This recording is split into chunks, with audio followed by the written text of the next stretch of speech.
Winnie-the-Pooh. This is Edward Bear coming downstairs now, bump, bump, bump on the back of his head behind Christopher Robin.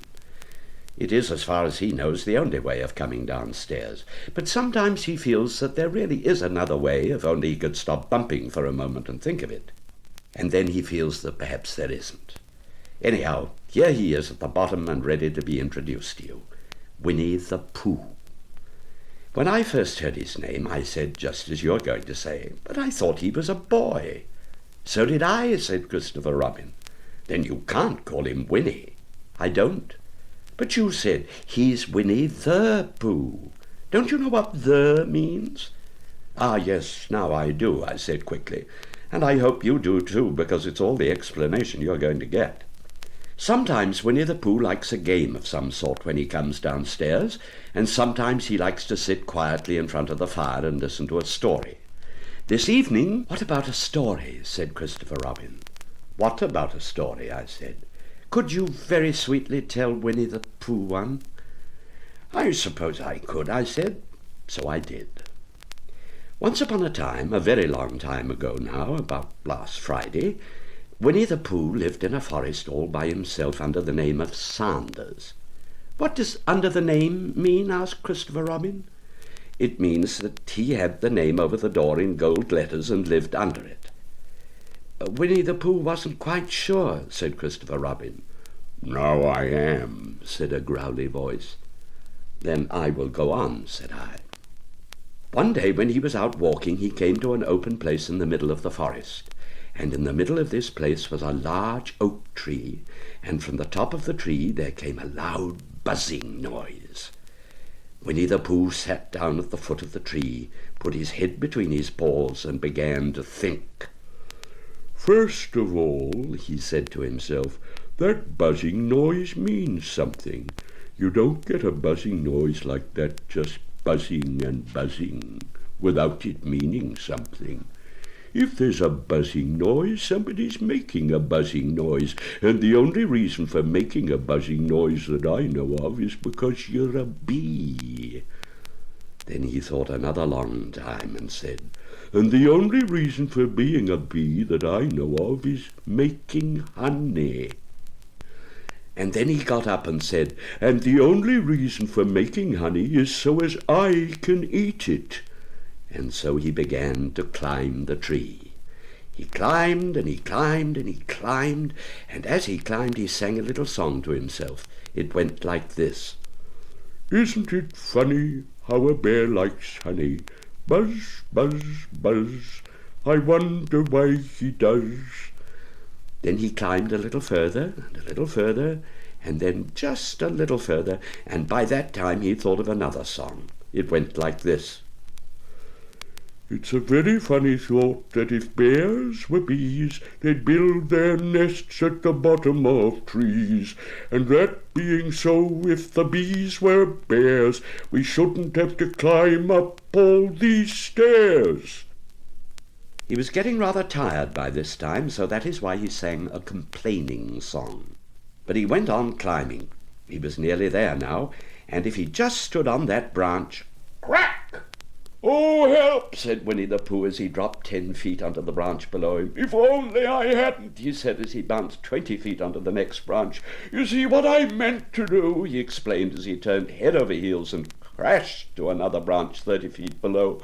What I meant to do, of course it was, rather, he admitted as he slithered very quickly through the next 6 branches. It all comes, I suppose, he decided as he said goodbye to the last branch, spun round 3 times and flew gracefully into a gorse bush. It all comes of liking honey so much. Oh, help! He crawled out of the gorse bush, brushed the prickles from his nose, and began to think again.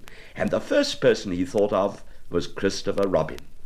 Was that me? Said Christopher Robin in an awed voice, hardly daring to believe it. That was you. Christopher said nothing, but his eyes got larger and larger, and his face got pinker and pinker. So Winnie-the-Pooh went round to his friend Christopher Robin, who lived behind a green door in another part of the wood. Good morning, Christopher Robin, he said. Good morning, Winnie-the-Pooh, said you. I wonder if you've got such a thing as a balloon about you."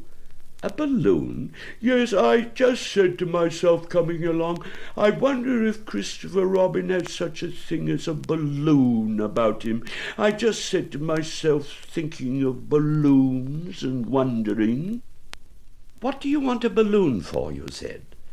Winnie-the-Pooh looked around to see that nobody was listening, put his paw to his mouth and said in a deep whisper, "Honey." "But you don't get honey with balloons." "I do," said Winnie-the-Pooh. "Well, it just happened that you'd been to a party the day before at the house of your friend Piglet, and you had balloons at the party. You had a big green balloon, and one of the rabbits had a big blue one, and had left it behind, being really too young to go to a party at all. And so you had brought the green one and the blue one home with you. Which one would you like?" you asked Winnie-the-Pooh. He put his head between his paws and thought very carefully. "It's like this," he said. "When you go after honey with a balloon, the great thing is not to let the bees know you're coming. Now, if you have a green balloon, they might think you were only part of the tree and not notice you. And if you have a blue balloon, they might think you were part of the sky and not notice you. And the question is, which is most likely?" "Wouldn't they notice you underneath the balloon?" you asked. "They might, or they might not," said Winnie-the-Pooh. "You never can tell with bees." He thought for a moment and said, "I shall try to look like a small black cloud. That'll deceive them." "Then you better have the blue balloon," you said, and so it was decided. Well, you both went out with a blue balloon, and you took your gun with you, as you always did when you went out, and Winnie-the-Pooh stopped at a very muddy place that he knew of, and rolled until he was black all over. And then, when the balloon was blown up as big, and you and Winnie-the-Pooh were both holding onto the string, you let go suddenly, and Winnie-the-Pooh floated gracefully up into the air and stayed there, just about level with the top of the tree, and about 20 feet away from it. "Hooray!" you shouted. "Isn't that fine?" shouted Winnie-the-Pooh down to you. "What do I look like from down there?" "You look like a bear holding on to a balloon," you said. "Not," said Winnie-the-Pooh anxiously, "not like a small black cloud in a blue sky?" "Not very much." "Oh, well, perhaps from up here it looks different. And as I say, you never can tell with bees." There was no wind to blow him nearer to the trees, so there he stayed. He could see the honey, he could smell the honey, but he couldn't quite reach the honey. After a little while he called down to you. "Christopher Robin," he said in a loud whisper. "Hello?" "I think the bees suspect something." "What sort of thing?" "I don't know, but something tells me that they're suspicious." "Perhaps they think you're after their honey." "It may be that. You never can tell with bees." There was another little silence, and then he called down to you again. "Christopher Robin." "Yes?" "Have you an umbrella in your house?" "I think so." "I wish you'd bring it out here and walk up and down with it and gaze up at me every now and then and say, 'Tut, tut, it looks like rain.' I think if you did that, it would help the deception which we are practicing on these bees." Well, you laughed to yourself, silly old bear, but you didn't say it aloud because you were so fond of him, and you went home for your umbrella. "Oh, there you are," called down Winnie-the-Pooh as soon as you got back to the tree. "I was beginning to get anxious. I've discovered that bees are now definitely doubtful." "Shall I put my umbrella up?" you said. "Yes, but wait a minute. We must be practical. The important bee to deceive is the queen bee. Can you see which is the queen bee from down there?" "No." "A pity.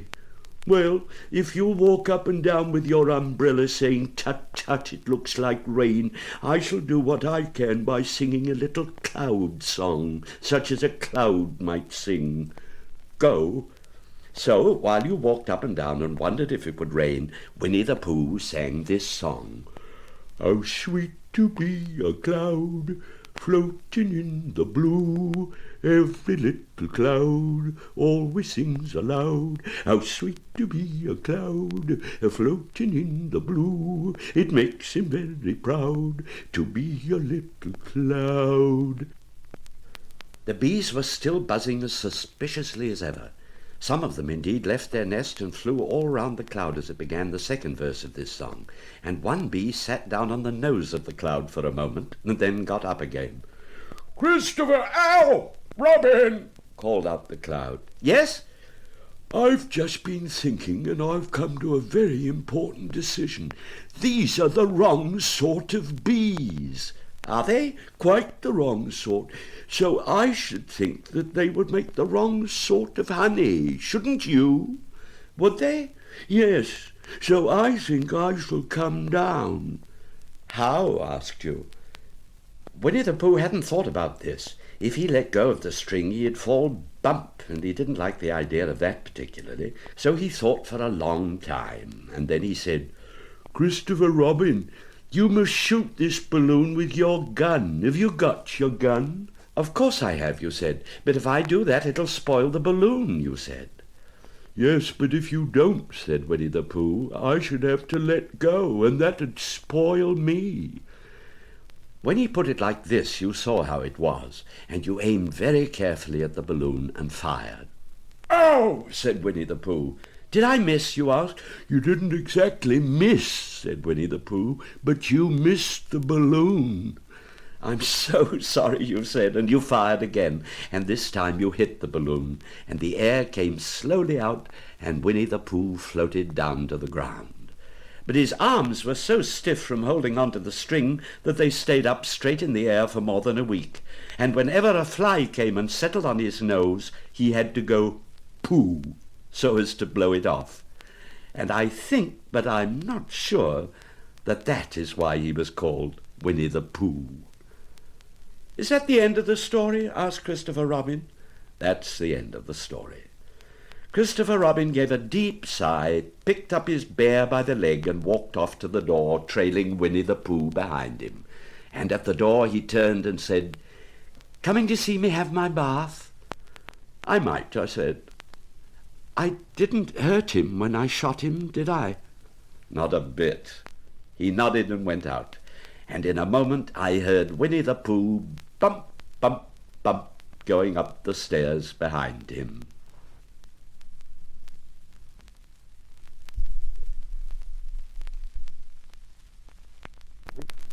Winnie-the-Pooh Goes Visiting, an altogether alarming adventure. Mr. Edward Bear, known to his friends as Winnie-the-Pooh, was walking through the forest one day, humming proudly to himself. He'd made up a little hum that morning as he was doing his exercises in front of the glass.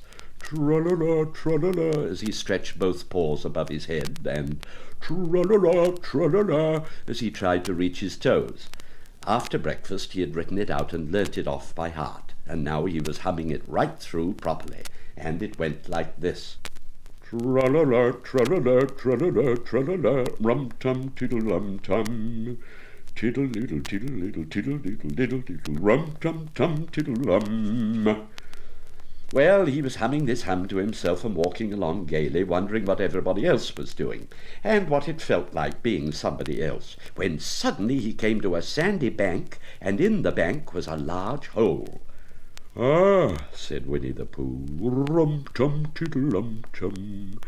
"If I know anything about anything, that hole means rabbits, and rabbits means company," he said, "and company means food, and listening to me humming, and such like. Rum-tum-tum-tiddle-rum."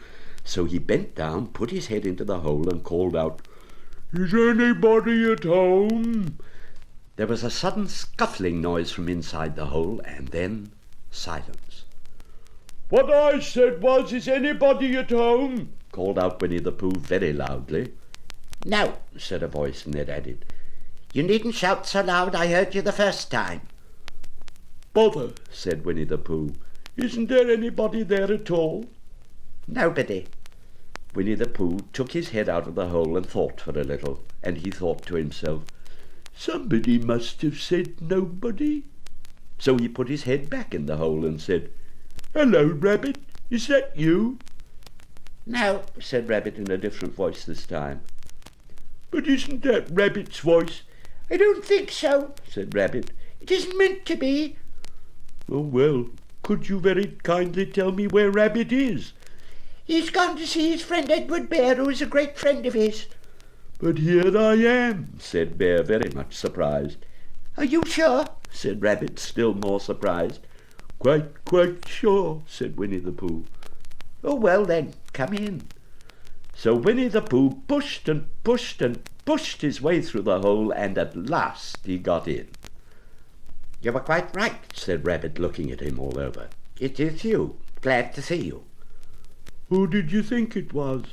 "Well, I wasn't quite sure. You know how it is in the forest. One can't have anybody coming into one's house. One has a house full of something."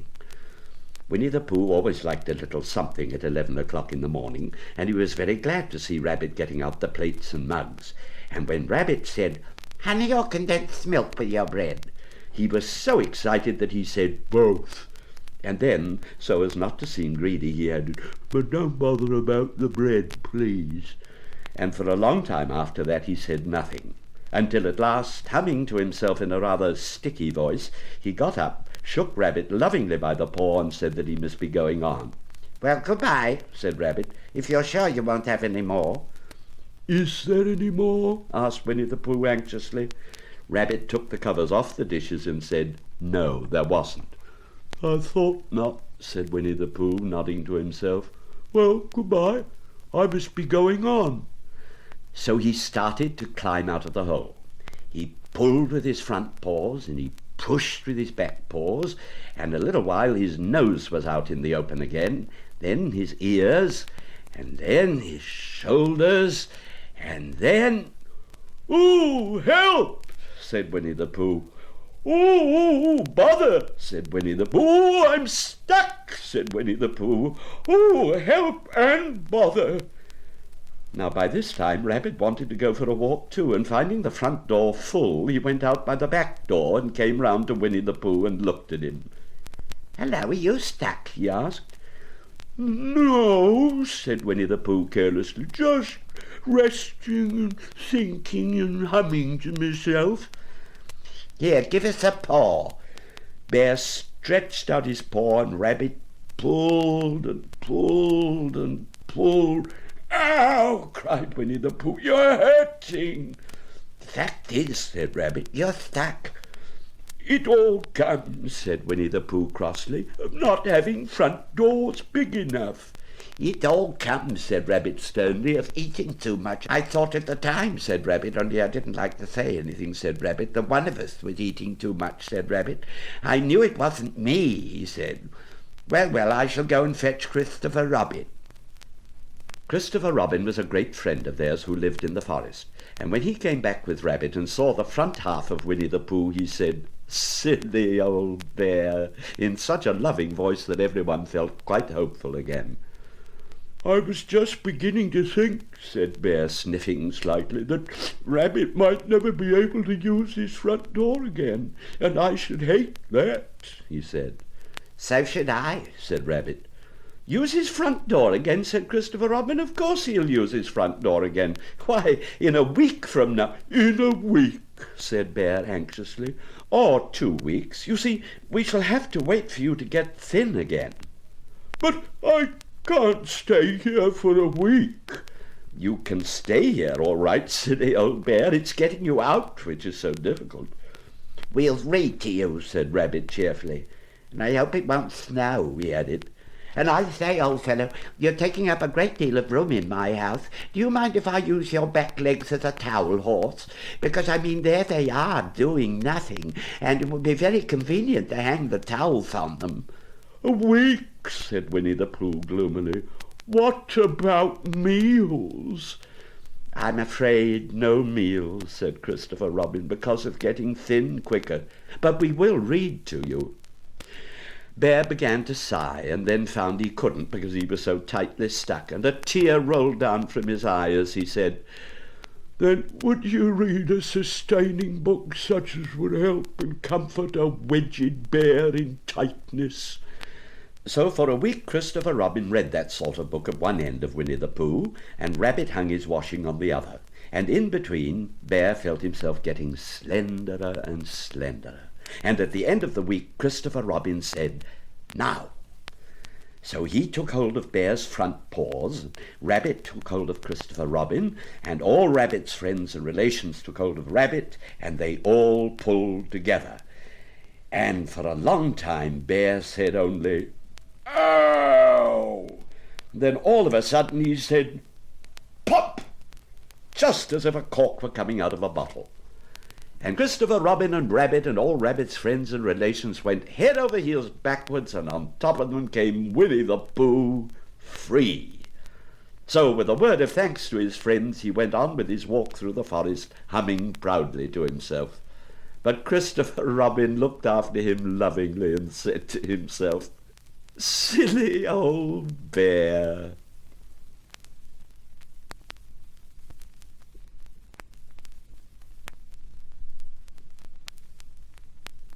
Winnie-the-Pooh goes hunting. The piglet lived in a very grand house in the middle of a beech tree, and the beech tree was in the middle of the forest, and the piglet lived in the middle of the house. Over the front door was a piece of broken board which had "Trespassers W" on it. When Christopher Robin asked the piglet what it meant, he said it was his grandfather's name and had been in the family for a long time. Christopher Robin said you couldn't be called Trespassers W, and Piglet said yes you could, because his grandfather was, and it was short for Trespassers Will, which was short for Trespassers William.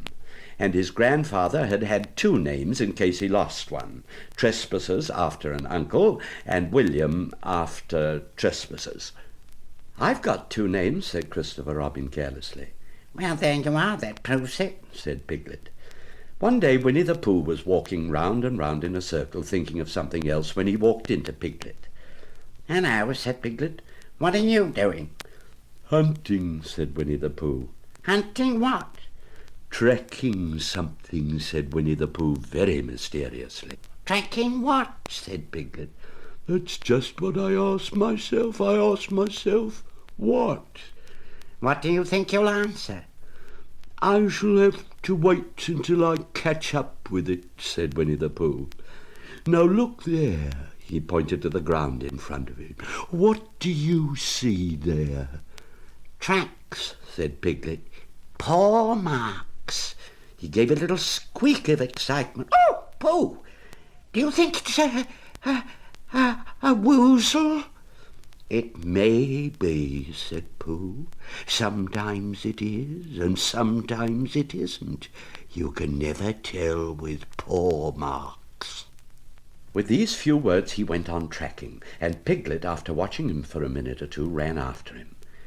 Winnie-the-Pooh had come to a sudden stop and was bending over the tracks in a puzzled sort of way.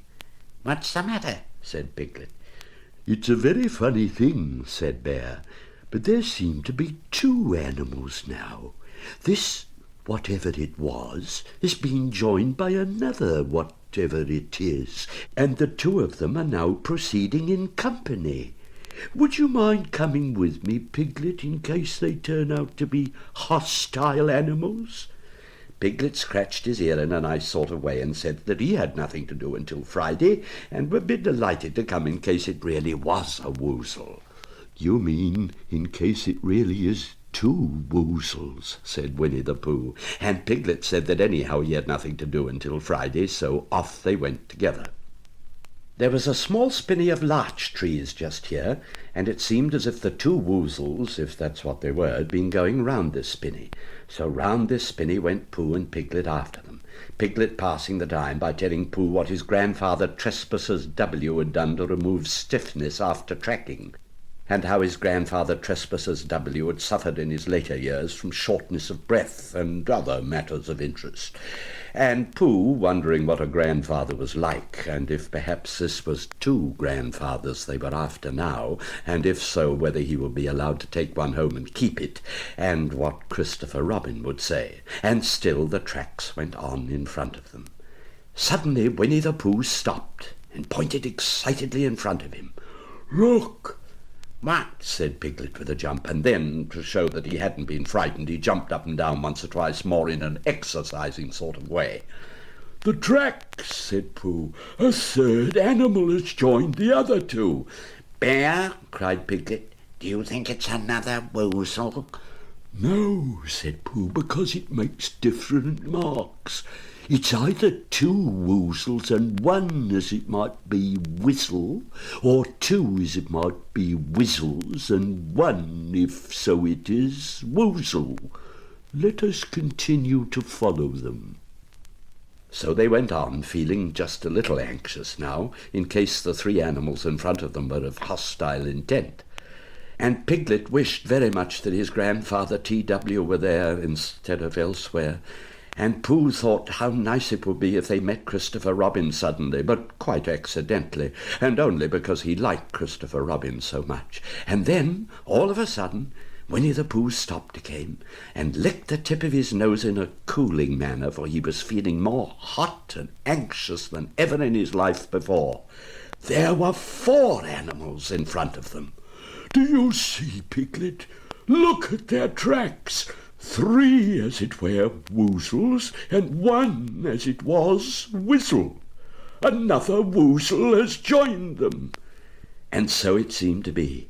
There were the tracks, crossing over each other here, getting muddled up with each other there, but quite plainly, every now and then, the tracks of 4 sets of paws. "I think," said Piglet, when he'd licked the tip of his nose too, and found that it brought very little comfort, "I think that I've just remembered something. I've just remembered something that I forgot to do yesterday and shan't be able to do tomorrow. So I suppose I really ought to go back and do it now." "We'll do it this afternoon, and I'll come with you," said Pooh. "It isn't the sort of thing you could do in the afternoon," said Piglet quickly. "It's a very particular morning thing that has to be done, and if possible between the hours of... what would you say the time was?" "About 12, said Winnie-the-Pooh, looking at the sun. "Between, as I was saying, the hours of 12 and 12:05. So really, dear old Bear, if you'll excuse me." "What's that?" Bear looked up at the sky, and then as he heard the whistle again, he looked up into the branches of a big oak tree, and then he saw a friend of his. "It's Christopher Robin," he said. "Ah, then you'll be all right," said Piglet. "You'll be quite safe with him. Goodbye." And he trotted off home quickly as he could, very glad to be out of all danger again. Christopher Robin came slowly down his tree. "Silly old Bear," he said, "what were you doing? First you went round the spinney twice by yourself, and then Piglet ran after you, and you went round again together, and then you were just going round a 4th time." "Wait a moment," said Winnie-the-Pooh, holding up his paw. He sat down and thought in the most thoughtful way he could think. Then he fitted his paw into one of the tracks, and then he scratched his nose twice and stood up. "Yes," said Winnie-the-Pooh. "I see now," said Winnie-the-Pooh. "I have been foolish and deluded," said he, "and I am a bear of no brain at all." "You are the best bear in the whole world," said Christopher Robin soothingly. "Am I?" said Winnie-the-Pooh hopefully, and then he brightened up suddenly. "Anyhow," he said, "it's nearly luncheon time." So he went home for it.